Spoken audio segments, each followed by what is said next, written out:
three steps was immigrate, increase, eliminate. Immigrate as a religious refugee, increase the number of your followers and demand political accommodation, and then eliminate the previous culture. So I was speaking in Detroit area, and afterwards had people come up and visit around the book table, and they were telling me about a lady who had a ministry to pregnant mothers.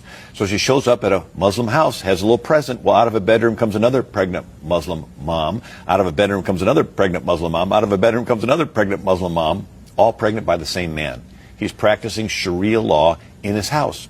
And then someone else says, oh yeah, Fazil bought a bunch of houses on the street, has a wife in each one. Where was this? In Detroit area. The wives go down to the welfare office and say their husband's not around.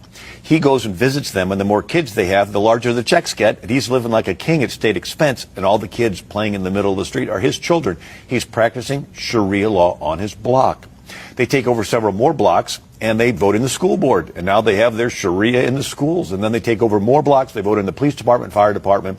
And in Hamtramck, Detroit, they vote in the majority of the city council.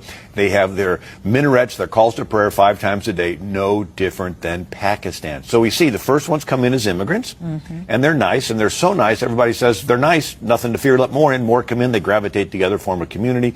Imam shows up and says, okay, you need to start getting a little more serious about this, more fundamental. Then the burqas start appearing. People say the neighborhood's changing. They move out. More Muslims move in. And then there's always that stickler that says, I refuse to move out.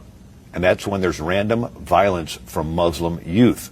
And there's no witnesses, because no Muslim family dare testify against another Muslim family on behalf of some kafir infidel that's hanging in the neighborhood.